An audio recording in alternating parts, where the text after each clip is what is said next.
Thank you for joining us for Grannies for Jesus. We'll be here weekly on Fridays on our Facebook page and also on our website as we give tips and encouragement for grandmothers.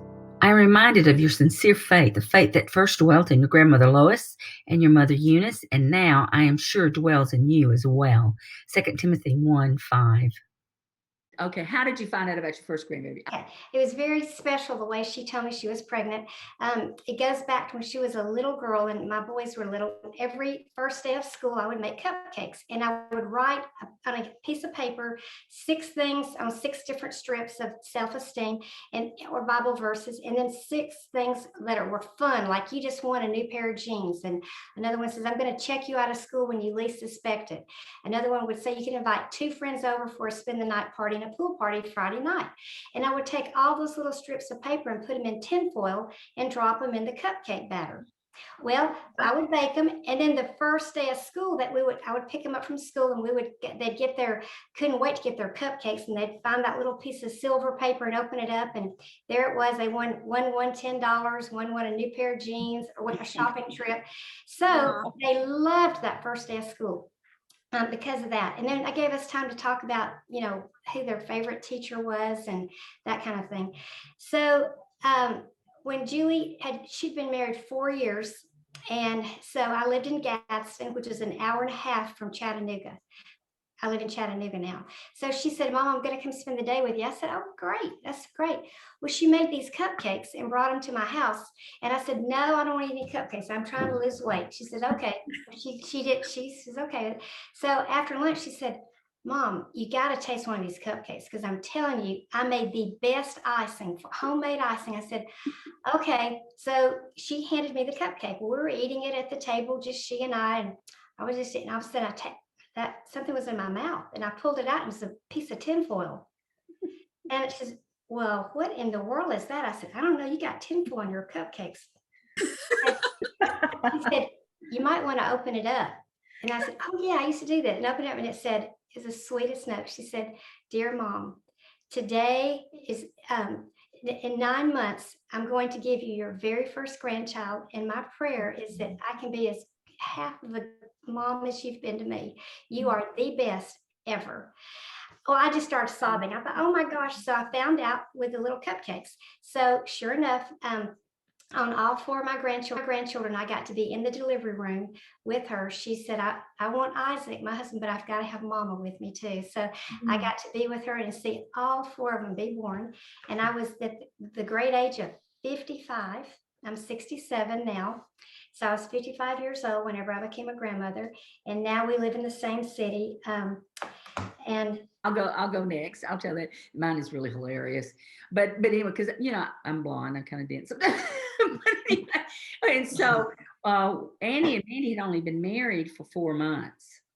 And the plan was to wait, a while to have babies. And so but anyway, we were all over at their house. I don't know if it was Christmas or my birthday. I can't remember, but there was a reason for me to open a present. I think it was, I can't remember, but anyway, and there was this beautiful blue box with this gorgeous bow. And she said, Mom, this is for you. And so I opened it up and there's this little sonogram picture in there. And I just was like, and then I went, oh, it dawned on me what it was. We were having a great, we all started squealing and, and screaming. And so that was really kind of fun. Of course, John being second born and being very competitive said, they're going to beat us, Beth. They've been married 7 years, 6 or 7 years. They've been married a long time.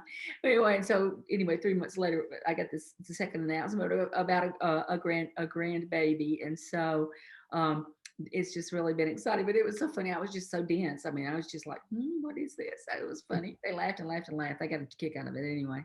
Anybody else? Who wants to go next? Tell how did you find out about your first grandchild? Glenda?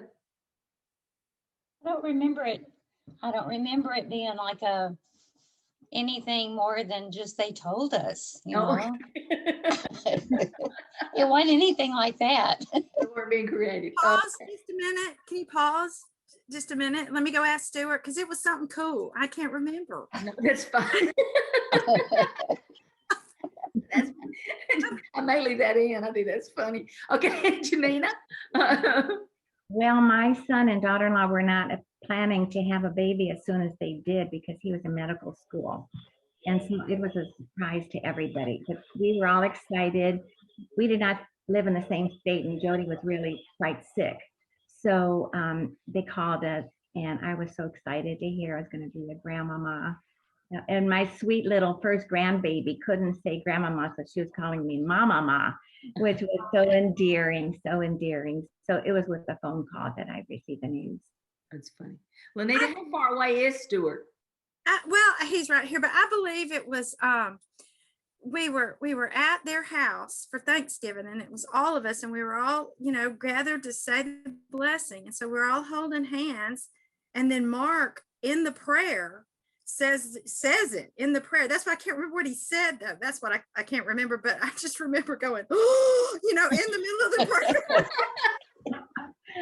He's like, thank you for the new life that's grown, in Joel. And everybody, what? I'm going to ask you to think of something. I love the cupcake story. I'm sorry, I may have to steal that one from my Go grandma. right ahead. They come over for the next time to stay with me. I may have to make some cupcakes, and of course they might don't mind. They might swallow it. I don't know. Maybe I'll make it pretty big. Oh, yeah, chunks. That would be bad. But excuse me, maybe something that you something really special that you do with your grandchildren that you think maybe other people don't do. Something that's just a special treat that you have loved doing with them and for them. And so, who would like to go first? Who has? I'll share about my youngest grandson. I would always kneel by the bed when I would be putting the children to sleep, and I would hum Brahms' lullaby, la la la la la la, and then pray with them. And I would turn the lights down so they would settle down and start getting sleepy. And one night, my first grandson was going to sleep, and he said, "Grandmama, I need to ask you something." And he was 3 or 4 years old at that time. And he said, and my son being a doctor, I thought what he was referring to was open heart surgery, because he said, "Grandmama, how do I take my heart out?" And I thought, that's a strange question, for a little boy. Maybe Scott was talking about open heart surgery. And I said, "Jason, why do you want to take your heart out?" And it was just kind of dim because I turned the lights down, and he went like this. He said, "Grandmama, I want to take my heart out," and makes me want to cry. "I want to take my heart out and give it to Jesus, but I don't know how to get it out." Because we would be praying to Jesus. And I thought, how many even adults would even think that? And this sweet little boy, 4 years old, wanted to know how could he give his heart to Jesus. And I'll just never forget that, never forget that. But with my grandchildren, when I moved into the town where they're living, they would be over for weekends, and it was so special, and they were young. And the first thing we would do is have breakfast, and then they say, "I live by a playground. Let's go play, let's go play." And so they would get all ready to go out. And one weekend, Jesus said to my heart, "Janina, where do I fit into this?" And I thought, oh my goodness. So after they had some breakfast, I sat them all on the couch, and I said, "Kids, Jesus spoke to my heart. We're busy eating and playing, but we never talk about him. And so we're going to change that.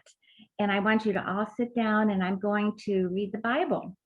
And I thought, they were young. And I thought, they're going to say, "Oh no," but they were so excited. And I said, and the first thing I did was I asked the Lord, what should I do? I want this to be exciting for them.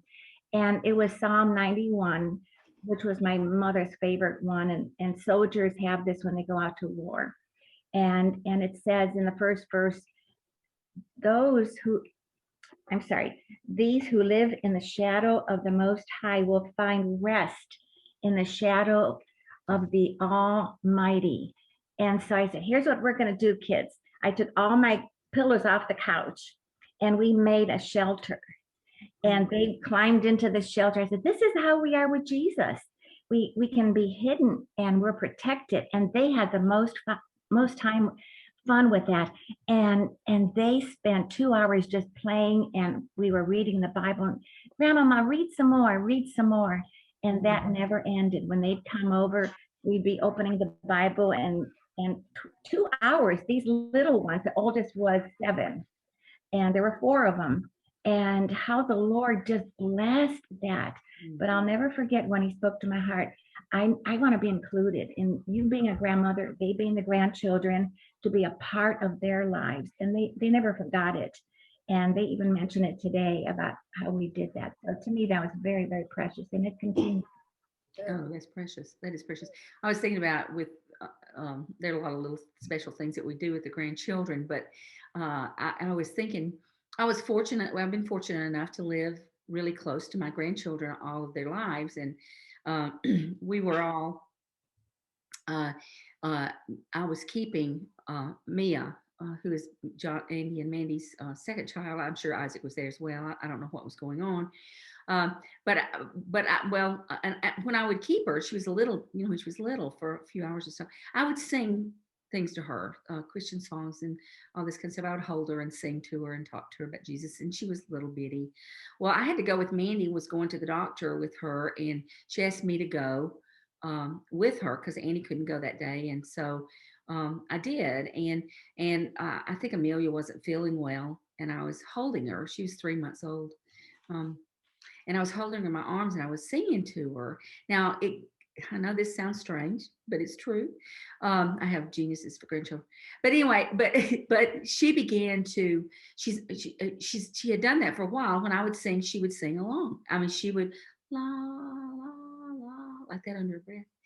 And so the nurse saw us singing. I was comforting her and singing. And she said, "Is that baby singing with you?"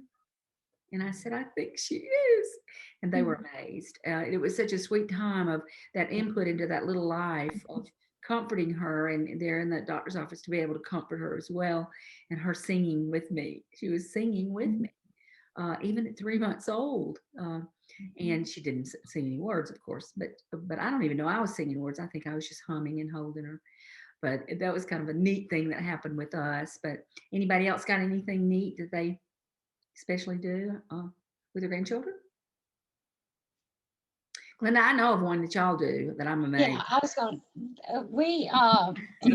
Anna Lee was 9 years old. She's the oldest.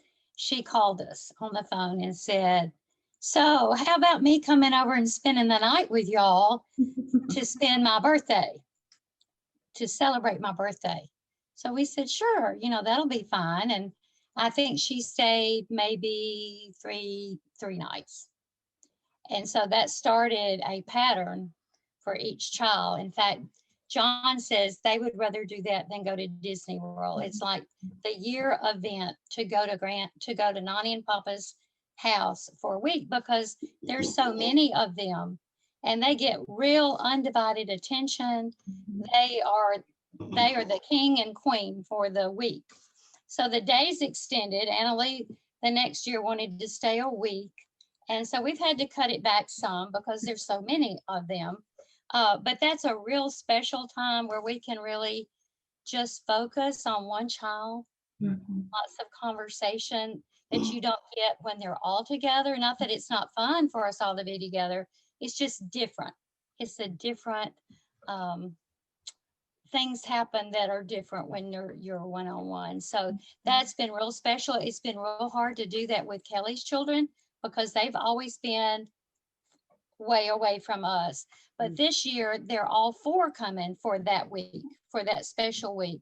And we'll just and they're older, so it'll be easier to divide them up and spend special time with them. So we've never gotten to do that with Beth and Michael's children. They've kind of come into the family later. And so that's not been something that they would really want to do. But that has been really special. And it was initiated by Anna Lee. Neat. God used her to special time. That need in her life to want to. Well, and here's the neat thing. We keep thinking as they're getting older that they won't want to do that. Well, Annalise 19. And that's the first thing she talks about after Christmas is my birthday's coming up in February. So when can I come? So that's been really, really special. Now we had to set some limits. Since she was 9 when we started, Isaac is 7. So he's still waiting for his first turn. When can I come? So that's been real special. And we'll try to do things that they don't necessarily get to do when they're at home. It's really one-on-one the whole time they're here. I mean, they go back home and it's kind of a reorientation back to real life, you know? So that's been special. We're grateful for that. After seeing what Glenn and Tom did, Hank and I, we were always, when we'd have the grandchildren, we'd have all the one family over to spend the night. I mean, if it was like, you know, Andy would have his 2 and then the 3, and the same thing with John and Beth. And so after hearing this, Hank and I talked and we said, we're going to start having the grandbabies over when they come to spend the night. It's just them. And now I'm not as brave as Glenda. We don't take a whole week. First of all, we'd be broke, but we don't take a whole week, but we live close by. And so John and Beth live around the corner and Andy and Mandy live 7 miles away. And when we first, so we started doing that, that's been really great. And my grandchildren will say, it's my turn. It's my turn. And like she said, the 2 4-year-olds have just, Penny has just done her first spend the night not too many weeks ago, without her siblings. She was a little nervous. You know, she kept saying, Mimi, am I going to stay here forever? I said, no. And then she'd say, do you think my mommy misses me? I said, yes, I'm sure she does. Do you think Isaac and Amelia miss me? I said, yes, they do. You know, and so when they all got together, you would have think they'd been gone for a year instead of just overnight. But we've done that. And our youngest grandson's not done his spend the night by himself yet. He comes over by himself, but he's not done his spend the night yet by himself. And so that'll probably come soon. But that really is something that we really saw. There's such a different dynamic when they're all here. And when all 7 of mine are here, it's like, it's a lot of people, a lot of children. But if we have just one-on-one and we can really spend time talking and maybe watching a movie they really want to watch and talking about spiritual things and spending quality time with them, finding out what's going on in their lives. We'll be here weekly on Fridays on our Facebook page and also on our website as we give tips and encouragement for grandmothers.